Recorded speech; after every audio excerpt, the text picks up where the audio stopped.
Graças te damos, Pai, porque o Senhor é digno. Nos rendemos, Senhor Deus, em adoração a Ti, porque o Senhor nos salvou, porque o Senhor nos resgatou do império das trevas, nos resgatou da morte e nos trouxe a vida, Senhor. Por isso nós pedimos que possamos ser, nesse momento, alimentados pela Tua palavra. Que possamos, Senhor Deus, ouvir a Tua voz. Que não haja, Senhor Deus, nenhum outro tipo de preocupação em nossa mente, a não ser ouvir a Tua voz nesse momento, através da Tua palavra que será lida, que será pregada. Que o Senhor abra os nossos corações e as nossas mentes para entender aquilo que o Senhor quer falar conosco. No nome de Jesus. Amém. Você pode se assentar nesse instante. Queria mais uma vez dar boas-vindas, você que está nos visitando. Dizer que é uma alegria muito grande receber você aqui nessa noite. Se você está aqui pela primeira vez na Igreja do Redentor, eu queria te encorajar, te pedir que no final do culto você passe ali no balcão de conexão. Nós temos um presente para cada um de vocês que está nos visitando pela primeira vez. É uma forma de agradecer a sua presença, que para nós é uma honra, uma alegria ter a presença de cada um de vocês conosco. A gente está dando continuidade a uma série chamada Jesus antes de Cristo, o Cristo revelado no Antigo Testamento. É a segunda temporada de uma série que a gente fez, começou fazendo em 2019, passou 2020 e agora, em 2021, a gente se propôs a falar sobre eventos, sobre passagens do Antigo Testamento que apontam para a vinda de Cristo. E a gente vai caminhar nesses textos até o culto de Natal, que vai ser no dia 19 de dezembro. Então a gente vai, durante essas semanas, meditar na forma como a Bíblia, antes do nascimento de Jesus, já apontava para a sua vinda. No último domingo, o pastor Eduardo estava pregando, ele falou sobre Moisés, sobre o nascimento de Moisés, como aquele momento na história apontava para o nascimento de Cristo.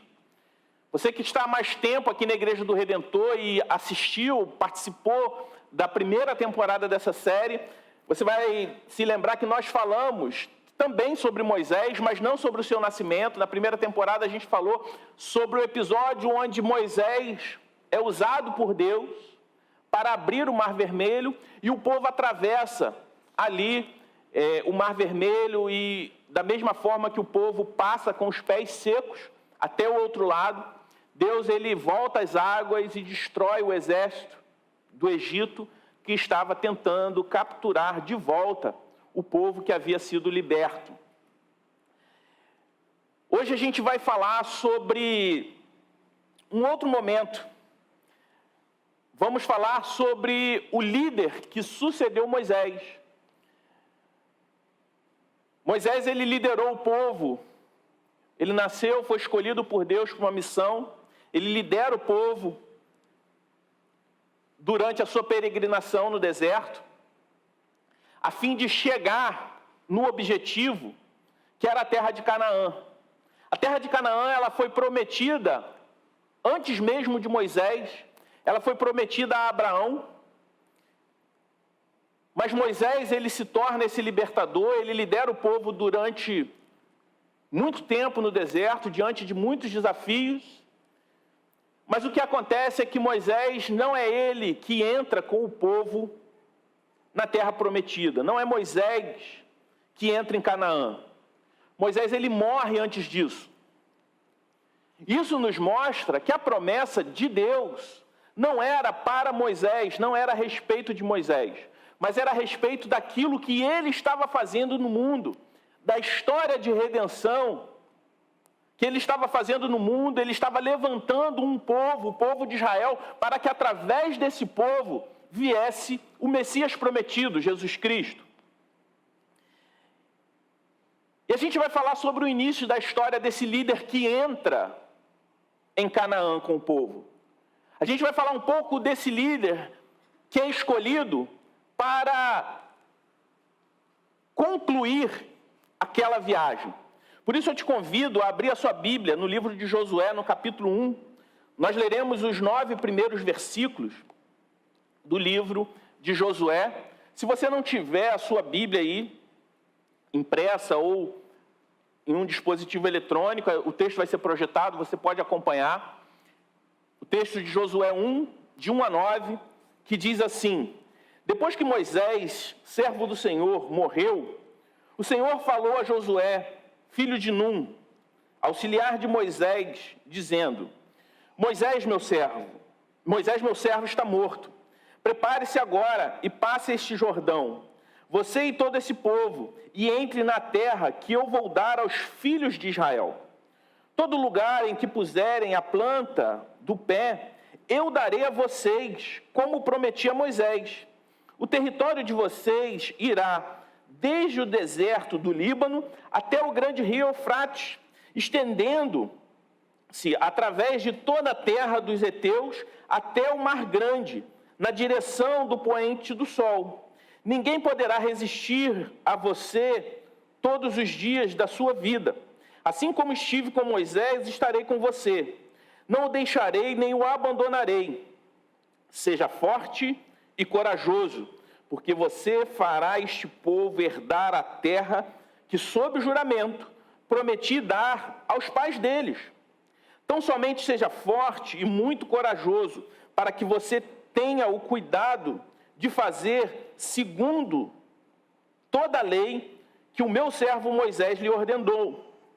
Não se desvie dela, nem para a direita, nem para a esquerda, para que seja bem-sucedido por onde quer que você andar.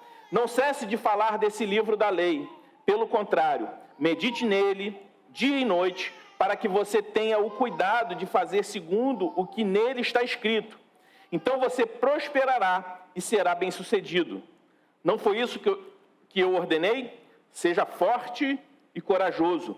Não tenha medo, não fique assustado, porque o Senhor, o seu Deus, estará com você por onde quer que você andar. Essa é a palavra de Deus para nós. Esse é o início do livro de Josué. O começo de uma nova etapa. Só que é interessante que o livro ele começa falando sobre uma morte. O livro começa falando sobre a morte de Moisés. E Moisés foi líder do povo naquela viagem no deserto que deveria durar pouco tempo, mas demora muito. E toda essa demora gera conflitos, uma viagem marcada por desobediências, mas também marcada pelo cuidado e a proteção e a provisão de Deus durante todo o tempo. Enquanto o povo caminhou no deserto, apesar do povo murmurar, o Senhor não deixou que faltasse o alimento, não deixou que faltasse a nuvem de dia para guiar e proteger do sol, não deixou que faltasse a coluna de fogo à noite para que livrasse o povo do frio do deserto, para que iluminasse o caminho deles. E ainda assim o povo desobedeceu, ainda assim o povo murmurou, reclamou, até mesmo desejou retornar ao Egito, onde eles eram escravos. Mas o deserto, apesar de simbolizar dificuldade, o deserto para o povo de Deus também era o lugar aonde ele foi cuidado. O lugar aonde não existia um ambiente favorável. Pelo contrário, o deserto é um lugar de escassez. O que torna a providência de Deus ainda mais maravilhosa. Durante a peregrinação, o povo de Israel falhou várias vezes, fazendo com que essa viagem demorasse mais do que o necessário. E essa demora faz com que o povo que saiu lá do Egito também não entrasse. na terra de Canaã. Assim como Moisés, o povo, aquela geração que saiu do Egito, não é a geração que entra. Tanto que no texto que nós lemos aqui, a Bíblia fala que Deus prometeu aos pais daquelas pessoas. A geração que saiu do Egito não entrou em Canaã. Essa já era uma geração após aquela que começou a viagem. Ou seja, era uma geração de peregrinos, de nômades. Mas apesar do povo ter falhado, apesar de Moisés ter morrido, Deus não deixa de cumprir as suas promessas. Mostrando para nós o princípio bíblico que as promessas de Deus são para nós, mas são apesar de nós. Nós não somos o centro do propósito de Deus, nós somos alvo da graça de Deus. Mas mostra que a vontade de Deus, ela não está submissa às nossas ações. Deus, ele é soberano e sempre cumpre o que promete. Aí você pensa assim, se Deus é soberano, as promessas dele são apesar de nós, então por que eu preciso me envolver, se Deus não precisa de mim? Isso mostra para nós o privilégio de fazer parte da jornada, o privilégio de poder fazer parte da obra de Deus, de ser participante daquilo que Deus está fazendo. Logo, servir a Deus não é fazer um favor a Deus, mas é um privilégio que nós temos de poder cooperar com um Deus que pode fazer todas as coisas sem a gente. Por isso, contribuir, ofertar, dizimar, para nós crentes, não é um peso, não é um investimento para se obter um lucro ainda maior, mas é um privilégio de poder contribuir com aquilo que Deus está fazendo, mesmo Deus sendo o dono da prata e do ouro. Porque eu entendo que se Ele é o dono, tudo que eu tenho foi Ele que me deu. E eu tenho o privilégio de contribuir em adoração a Deus, por amar a Deus e por amar a sua obra. A soberania de Deus também fala, a palavra de Deus fala que em sua soberania Deus também, Ele alcança pecadores. Deus, Ele poderia fazer tudo sozinho, mas Ele nos dá o privilégio de proclamar, para que a gente participe daquilo que Ele está fazendo, para que a gente tenha o privilégio de ser um instrumento, um canal, daquilo que Ele soberanamente está fazendo no mundo. Portanto, servir, contribuir e evangelizar é um privilégio. Meu amigo, o pastor Marquito Lopes, ele costuma usar uma ilustração muito legal. Se você for convidado para um casamento, um casamento que vai ter uma festa muito boa, com uma mesa muito farta, você recebe esse convite. Se você não for, o casamento ele não vai deixar de acontecer. Mas você perde o privilégio de poder se assentar à mesa, de participar daquela mesa. Assim é a obra de Deus. A nossa omissão não freia aquilo que Deus está fazendo no mundo, mas nós perdemos o privilégio de participar dessa grande festa e de sermos abençoados. Nós somos abençoados quando evangelizamos, quando contribuímos, quando servimos, porque nós nos envolvemos diretamente naquilo que Deus está fazendo. Moisés, ele participou, embora ele não tenha entrado. Ele morreu, o povo foi desobediente, a viagem demorou mais do que deveria. Mas a desobediência do povo, nem a morte de Moisés, freou a entrada do povo de Israel em Canaã. E é interessante que quando a gente olha logo para o versículo 1, o que a gente vê é que aquela terra, a terra que Deus prometeu, a terra de Canaã, Não foi uma terra que o povo conquistou pelo próprio braço. O que nós vemos Deus falando é que a terra, ele deu aquela terra. Ele prometeu aos pais e deu. Nesse versículo nós vemos uma verdade importante a respeito de Deus. É Deus que nos dá a vida eterna, porque a Canaã aqui é uma tipologia, uma sombra da cidade celestial, que todos aqueles que foram alcançados por Jesus Cristo, que se renderam a Jesus Cristo, entrarão um dia. Então, quando a gente vê isso, a gente vê o seguinte: é Deus que nos dá a vida eterna, bem como todas as outras coisas que às vezes a gente julga conquistar. Às vezes a gente acha que aquilo que a gente tem é unicamente resultado do nosso talento, da nossa força, dos nossos recursos. Mas em tudo foi Deus cooperando, dando a gente capacidade de conquistar as coisas. Nós somos tão pretensiosos que a gente acredita até mesmo que a salvação que a gente recebe de Jesus é fruto da nossa força, do nosso esforço. Porque nós somos bons.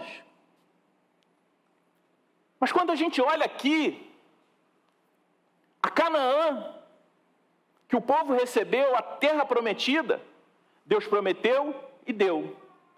Deus prometeu que iria salvar todos aqueles que se rendem a Jesus Cristo. Ele promete e nos dá. E é interessante que esse texto, essa história, aponta para a dinâmica da soberania de Deus e a responsabilidade humana.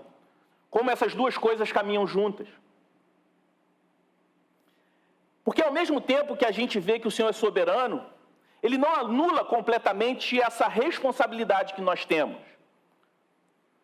Por exemplo, a gente falando sobre Moisés, eu citei o momento onde o povo atravessa o Mar Vermelho. O povo era incapaz de atravessar o mar. De fato, não tinha como nadar, não tinha como passar. Deus abre o mar. Deus poderia teletransportar o pessoal de um lado para o outro. Exigia coragem passar. Quem não ficaria assustado em duas paredes enormes de água de um lado e de outro e passar no meio daquele corredor? A minha avó tinha um quadro na sala da casa dela antigamente, um quadro muito antigo, que era a figura do Mar Vermelho aberto e o povo atravessando.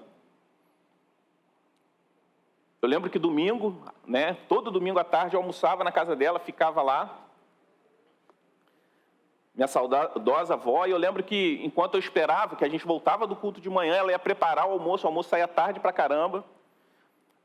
Eu ficava lá esperando ela fazer o prato que se repetia todo domingo. Ela não tinha muita criatividade para almoço de domingo, ela fazia a mesma coisa. Era sempre frango. Enquanto ela estava lá preparando o frango, a maionese era a mesma coisa. Eu lembro até hoje, exatamente. Era sempre do mesmo domingo, era a mesma coisa que ela fazia. Eu ficava olhando para aquele quadro. Eu achava interessante. Mas tente se colocar no lugar daquele pessoal. Imagina só. Então Deus abriu o mar, Deus fez o mais difícil. Mas o povo teve a responsabilidade de avançar. O povo teve que passar. Quando a gente olha para a história das próprias muralhas de Jericó, Deus destruiu as muralhas, mas o povo teve que tomar a cidade. Nesse momento, Deus ia dar o caminho pelo Jordão, mas o povo precisava atravessar. Deus age soberanamente. E a responsabilidade humana corre ao lado. E essas duas, como se fossem dois trilhos, caminham juntos e se encontram lá na eternidade. Deus nos salva, mas Ele diz em Sua palavra que nós devemos desenvolver a nossa salvação. O que seria isso? É Deus nos salvando e eu acrescentando o que falta? Não, não é isso. Desenvolver a salvação é colocar em prática a nova vida que eu recebi de Deus. Desenvolver a salvação é demonstrar de forma prática essa salvação que é fruto da soberania de Deus, mas ela é dinâmica. Ela tem desdobramentos práticos enquanto estamos caminhando rumo a Canaã celestial. O povo, enquanto peregrinava no deserto, eles precisavam confiar. Deus não ia deixar de fazer com que o povo de Israel entrasse lá, eles entraram. Mas o povo, ele não tinha que murmurar. A gente está estudando, os homens e as mulheres, o grupo de homens e mulheres, um livro chamado Pecados do Deserto. A gente vê que o povo pecou com reclamação, com crítica. A salvação é dinâmica. Eles já tinham sido salvos da escravidão, mas ainda estavam sendo salvos. Eles já tinham sido salvos da escravidão, mas ainda não estavam na Canaã. Já estavam salvos, mas ainda não completamente. E nesse período que nós falamos do já, mas ainda não, é que essa salvação ela é colocada em prática, que nós vemos essa dinâmica da salvação. Deus falava para o povo, me obedece, eu vou mandar o alimento, não guarda para outro dia, que amanhã vai ter mais. O povo ia e guardava. Então existiam respostas àquilo que Deus estava dando, que o povo precisava fazer. E assim é conosco. Deus já nos deu. Mas como que eu e você respondemos a isso que Deus nos deu? O povo estava diante do Jordão, com um novo líder. Depois de uma liderança emblemática, uma liderança marcante como a de Moisés, imagine o senso de inadequação que Josué estava. Imaginem os julgamentos do povo. Poxa, a gente estava com Moisés, agora é Josué, o auxiliar dele. Imagine o desafio de Josué em substituir um líder como Moisés. Imagine o desafio de Josué em substituir Moisés, que também foi o seu líder. E ainda por cima, ele tinha diante dele um povo obstinado, um povo teimoso. E para piorar a situação, do outro lado do rio, eles tinham um exército muito, mas muito mais poderoso do que o exército de Israel, se é que a gente poderia chamar aquele povo de exército. Aquele povo, eles não possuíam armas. Aquele povo não possuía treinamento bélico de guerra. A gente está falando que Josué estava com uma geração de pessoas que nasceu peregrinando. Josué tinha um bando de andarilhos com ele. Do outro lado, um exército bem equipado e bem treinado. Josué tinha nômades. E o que nós vemos? Josué se acovardando? Josué negando o desafio? Não. O que nós vemos é Josué aceitando um desafio diante de uma realidade desfavorável. O livro de Josué fala de um líder que não era conivente com o pecado, que levava a sério a sua identidade como homem de Deus. Isso não significa que Josué era perfeito, que ele não cometeu nenhum pecado, mas a forma como a Bíblia descreve as virtudes, as qualidades de Josué, apontam para alguém que de alguma forma era sombra daquele que viria, que seria perfeito. Isso aponta para o grande desafio que eu e você temos, enquanto estamos aqui nesse já, mas ainda não. Já estamos salvos, mas ainda não completamente, porque ainda não entramos na Canaã prometida, que é o desafio de ser cristão em um mundo hostil ao Evangelho. Viver como cristão em um mundo que tem uma visão sobre a realidade que, por vezes, é oposta à nossa. Mas, ao mesmo tempo, nos lembra aquilo que a Bíblia nos alerta, que a nossa luta não é contra carne ou contra sangue. E nesses primeiros versículos, encontramos alguns elementos importantes para uma vida cristã bem-sucedida. Olha, não é um sermão de autoajuda, não é um sermão coaching, que embora esteja na moda, mas quem é membro aqui da igreja frequente sabe que a gente não abraça esse tipo de teologia, se é assim que se pode se chamar isso de teologia, mas nós também não podemos negar que a Bíblia nos dá exemplos práticos, conselhos práticos de como viver a vida.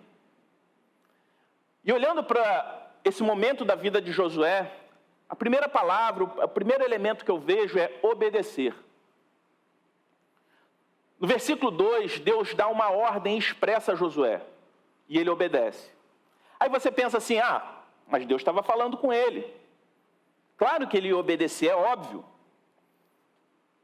Deus fala com a gente a todo tempo, e a gente vive desobedecendo. Aí a gente é craque em justificar as nossas desobediências, falando sobre circunstâncias desfavoráveis para obedecer. Mas se eu fizer isso, eu vou ter esse problema. Se eu for honesto aqui, nessa transação aqui do trabalho, vai dar problema para a empresa. Eu trabalho em tal lugar, todo mundo trabalha errado, se eu trabalhar certo, eu vou ficar mal com os meus colegas. Então, eu estou fazendo isso por causa deles. A gente vive fazendo isso. Só que Josué, ele tinha todos os motivos, todas as justificativas para não obedecer. O Senhor fala, vai lá, vai com o povo. Você vai liderar o povo, vocês vão entrar em Canaã. Aí ele poderia falar, Senhor, do outro lado, tem um rio à nossa frente, tudo que eu tenho é um rio, um monte de nômade, e do outro lado um exército poderoso. Esse pessoal não sabe lutar e não tem um estilingue para acertar na galera. Eu não vou aceitar isso não. Nós vemos Josué questionando, a gente vê Josué obedecendo, mas a gente não tenta refletir sobre a circunstância, sobre o contexto que ele se encontrava. Tudo que os israelitas tinham diante deles era um rio. Não tinham armas, não tinham habilidades para a guerra. Eles não tinham razões favoráveis. Josué não tinha razões favoráveis para obedecer. E quantas vezes nós buscamos razões favoráveis para obedecer? Quantas vezes nós contabilizamos os recursos, as possibilidades, o que a gente tem a ganhar, o que a gente tem a perder, antes de obedecer?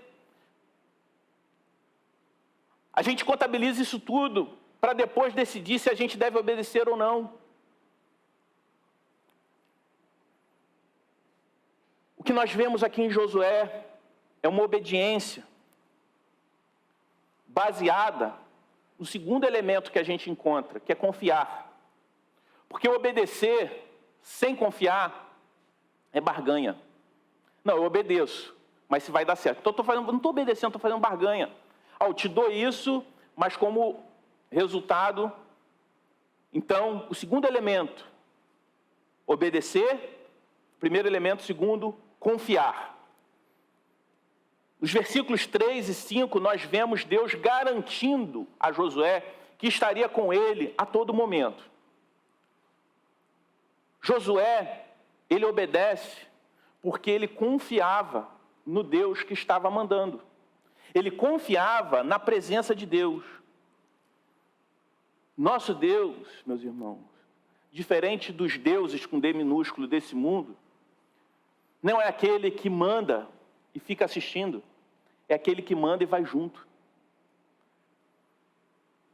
O que a gente não pode se esquecer é que, apesar das circunstâncias desfavoráveis, Deus estava mandando Josué, mas estava indo junto com ele. Quando Deus te manda para algum lugar, quando Deus te dá uma ordem expressa, e você não vê circunstâncias favoráveis para você obedecer àquela ordem, aquele comando, não se esqueça, Deus está junto contigo. Se Deus está mandando você fazer algo e você está com medo de se dar mal, lembre-se, Deus está indo junto.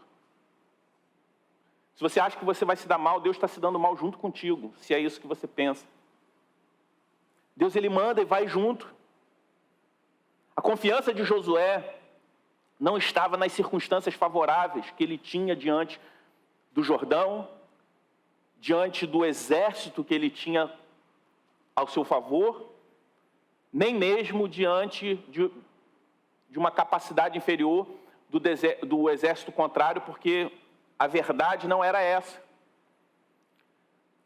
A confiança de Josué estava na certeza que Deus estaria com ele. Diante dos medos desse mundo, o que nós nunca podemos nos esquecer, o que nós nunca podemos perder, é a certeza, a confiança que Deus está conosco. Ele prometeu que estaria conosco até o fim dos tempos. Durante esse já, mas ainda não, Deus está conosco. Diante da adversidade, Deus está conosco. Diante da doença, Deus está conosco. Diante do seu desafio no trabalho, Deus está contigo. Diante da tentação, Deus está com você, meu irmão. Quando nós obedecemos na presença de Deus. Quando pecamos também na presença de Deus. Deus está conosco a todo momento. A certeza, a confiança da presença de Deus precisa ser para nós também motivo de temor diante da tentação. Por isso, essa confiança ela não pode ser uma confiança cega. E Deus ele fala algo muito importante para Josué. Além de Josué obedecer, além de Josué confiar, Deus manda ele meditar. Meditar na palavra de Deus. Ele fala, olhe para esse livro, não se esqueça dele, leia todo o tempo, observe bem, não se esqueça de nada para que você seja bem-sucedido. Nosso conhecimento de Deus não se dá a partir dos nossos sentimentos, mas a partir daquilo que nós conhecemos a respeito dele, através da palavra revelada de Deus, através das Escrituras Sagradas. Quanto mais nós lemos a Bíblia, quanto mais nós ouvimos a palavra sendo exposta, mais nós confiamos em Deus. Quanto mais meditamos na palavra de Deus, mais nós confiamos em Deus. Mais nós nos sentimos seguros a obedecer a Deus, independente da circunstância ser favorável ou não. Por isso, no versículo 8, a gente vê esse elemento importante para a vida cristã bem-sucedida. Meditar na palavra de Deus. Meditar na palavra de Deus, como o salmista diz lá no Salmo 1, feliz, bem-aventurado, é aquele que medita na palavra de Deus de dia e de noite. Isso significa o quê? Que você vai ficar lendo de dia e de noite 24 horas? Não, é levar em consideração a palavra de Deus em tudo aquilo que eu fizer. Desde as atitudes, das decisões mais simples às mais complexas. Ler, aprender, aplicar e colocar em prática a palavra de Deus e também, como Deus falou a Josué, falar da palavra de Deus, ser um porta-voz da palavra de Deus. Quanto mais meditamos na palavra, mais conhecemos a Deus. Quanto mais conhecemos a Deus, mais desejamos participar daquilo que Deus está fazendo no mundo. Mais desejamos participar daquilo que Deus está fazendo através do seu povo, que é a sua igreja, que é o Israel de Deus, que é o plano de Deus para a redenção. Quanto mais nos maravilhamos em Deus, mais queremos falar de suas maravilhas. Quando a gente fica maravilhado com algo, a gente tem vontade de divulgar. Quando você tem uma experiência muito boa em um restaurante, um prato saboroso, um atendimento legal, um ambiente agradável, você fica maravilhado, você divulga aquilo. Quando você faz uma viagem e você tem uma boa experiência, você se maravilha com aquela cidade, o que você faz? Você divulga, você posta nas suas redes sociais, você comenta com seus amigos, você recomenda, diante de você ter ficado maravilhado. Nós precisamos nos maravilhar em Deus. E quando nós nos maravilhamos em Deus, mais queremos falar das suas maravilhas. O quanto mais você fala de Deus, revela o quanto você se maravilha com Ele. Quanto mais você aprende de Deus, mais você quer conhecer. E uma coisa eu te garanto, quanto mais você conhece a Deus, mais você fica maravilhado. Mas a Bíblia, ela não é um livro de regrinhas. A gente tem a mania de achar que a Bíblia é como aquela antiga caixinha de promessas. Essa mesma avó que só fazia frango aos domingos, ela também tinha na casa dela a caixinha de promessas. Não sei quantos lembram, era um monte de tirinhas coloridas, você tirava e tinham versículos. Lá nos Estados Unidos tem isso, Josh? Sim. A Bíblia não é uma caixinha de promessas. Que simplesmente nos dá dicas para uma vida melhor. Que a gente fica catando versículos aleatórios para fundamentar alguma verdade que eu desejo. Ela fala de uma história maior. E ela serve para nós como quarto e último elemento que nós vemos nesse texto, do início da liderança de Josué, que é encorajar. Nós somos encorajados pela palavra de Deus. No início, Deus fala, seja forte e corajoso. E ele encerra no versículo 9 repetindo, seja forte e corajoso. No quadrinho da Júlia, deve estar, se não mudar a versão, tem esse versículo. Seja forte e corajosa. É o versículo que a gente coloca em todos os quadrinhos dos bebês aqui da igreja. Seja forte e corajoso diante do desafio de ser cristão em um mundo hostil ao Evangelho. Deus encoraja Josué, assim como ele nos encoraja. O encorajamento de Deus vem a Josué não como um desafio a Josué acreditar nele mesmo. Nós não vemos Deus falando assim, Josué, seja forte e corajoso, cara, você é o cara. Você é o centro do... Deixa para lá, isso daí deu muita polêmica no passado. Você é o cara, você é forte. Não, Josué, seja forte e corajoso, porque eu estou contigo.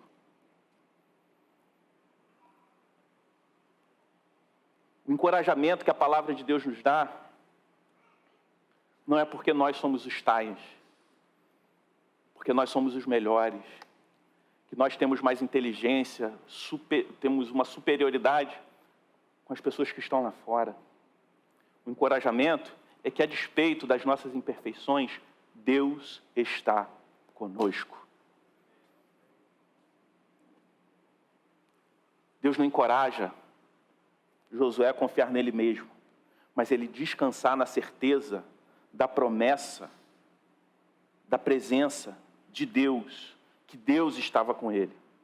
Até porque aquela empreitada não era sobre Josué, aquela empreitada de chegar a Canaã não era sobre Moisés, mas sobre aquilo que o próprio Deus estava fazendo,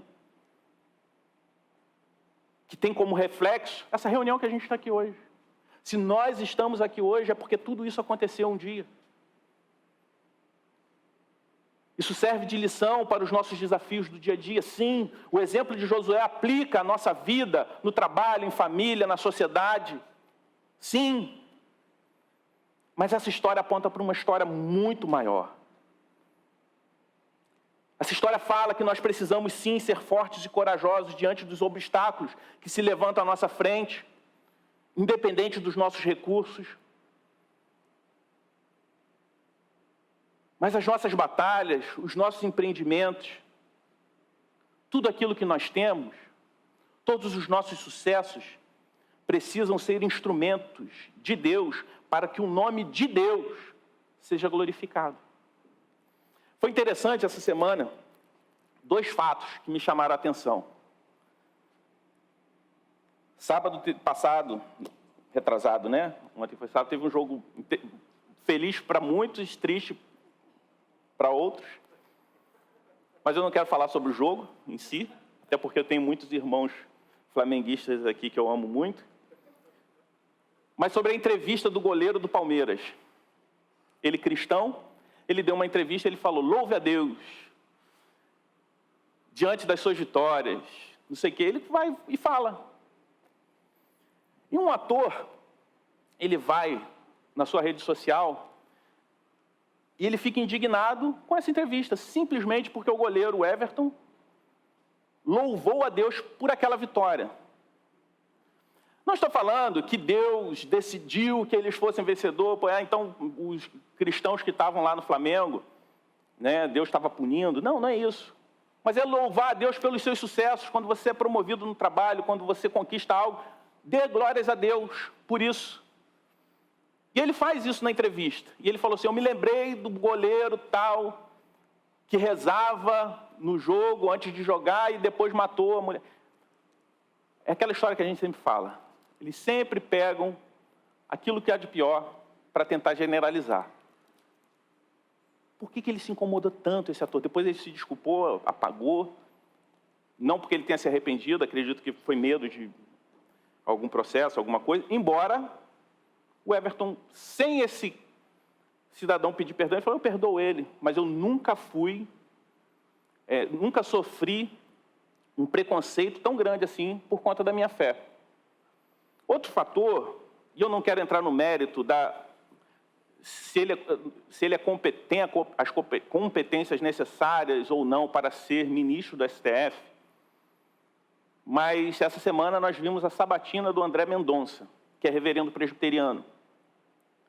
Mas ele não está indo para o STF somente, ou o que habilita ele é o seu diploma de teologia, mas porque ele é formado em direito, tem experiência.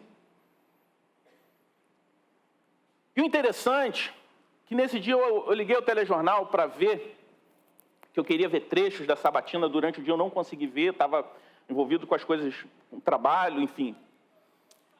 E a quantidade de críticas que ele recebeu, a ponto de um canal de notícias contar quantas vezes ele pronunciou a palavra Deus no seu discurso.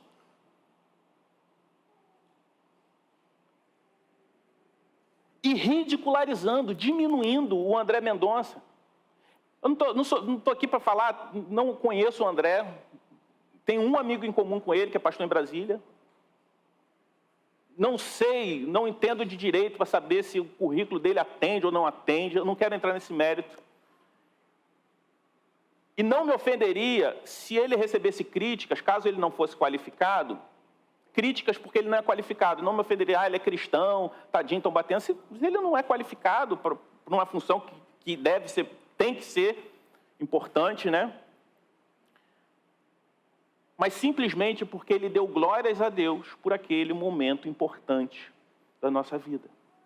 É preciso ser forte e corajoso para ser cristão em um mundo hostil. Porém, o que nos encoraja é que olhar para essa história de Josué não fala somente dos nossos desafios, mas ela aponta para um Josué maior e verdadeiro. Porque a história de Josué não apontava para ele mesmo. Embora a gente encontre lições práticas e importantes para o dia a dia, a história de Josué aponta para uma história ainda maior, aponta para uma segurança ainda maior, que eu e você temos essa segurança. O nome Josué em hebraico é equivalente ao nome de Jesus em grego. Ambos significam o Senhor é a salvação. O nome de Josué é a mesma raiz do nome de Jesus. E ambos lutam contra as forças opostas a Deus para dar vitória a um povo. A história de Josué aponta para aquilo que Deus estava fazendo e continua fazendo no mundo. Moisés foi aquele que recebeu a lei no alto do monte. Logo, Moisés aponta para a lei, simboliza a lei. A lei é importante, o povo precisou guardar a lei. É ela que revela o caráter de Deus para nós. Mas, ao mesmo tempo, nenhum de nós conseguiu ou consegue obedecer completamente à lei. Moisés, que simbolizava a lei, não entra em Canaã. Essa história aponta para a verdade que pelos ombros da lei, ninguém consegue entrar na Canaã celestial. Assim como pelos ombros de Moisés, ninguém conseguiu entrar na terra prometida. Pelos ombros da lei, nenhum de nós entrará na Canaã celestial. Mas Josué, aquele que em seu nome tem a mesma raiz do nome de Jesus, vemos alguém que a Bíblia só fala positivamente. Não que ele não tinha pecado, mas isso aponta para aquele que é o único perfeito, que pelos seus ombros, pelos ombros desse homem, nós também entraremos na Canaã. O homem que, enquanto Josué, pelos ombros de Josué, o povo atravessou o rio, derrotou o exército e tomou posse da terra prometida. Assim Deus faz conosco.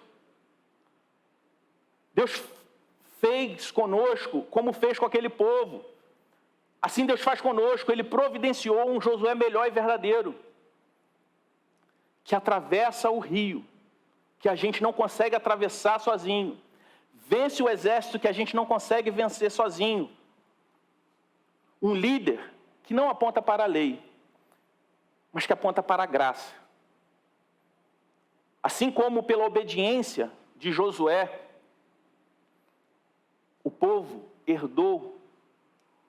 entrou em Canaã, pela obediência do Josué, melhor e verdadeiro Jesus Cristo, nós também entraremos na Canaã celestial. E esse é o verdadeiro encorajamento que nós temos, a despeito dos sucessos e dos fracassos que nós podemos enfrentar. A história de Josué nos dá muitas lições práticas, mas ela não aponta para ele mesmo. E não é a respeito da nossa coragem, mas é a respeito da salvação que vem do Senhor, daquele que não pecou, daquele que foi corajoso e que venceu a morte por nós. Vamos orar? Pai Santo, nós te louvamos, Senhor Deus, pela Tua palavra. Te pedimos que o Senhor fale aos nossos corações a cada dia. Que venhamos, Senhor Deus, obedecer a todo tempo. Que possamos, Senhor Deus, confiar no Senhor, meditar na Tua palavra e sermos encorajados por ela. Entendendo que toda dificuldade que passamos nesse mundo é por enquanto. Porque vivemos na certeza que um dia estaremos ao Teu lado, livres de toda dor, de todo sofrimento, desfrutando, Senhor Deus, da paz e da alegria que nunca vai se acabar. Se porventura há pessoas aqui que ainda não vivem com essa certeza, que o Senhor possa, nesse momento, abençoar e fazer a obra na vida dessas pessoas. Que o Senhor abra esses corações e essas mentes, e que elas possam compreender que pelos ombros da lei, elas não vão conseguir herdar a terra, mas pelos ombros de Jesus Cristo, nós somos transportados, Senhor Deus, até o Teu reino. No nome de Jesus é que nós oramos. Amém.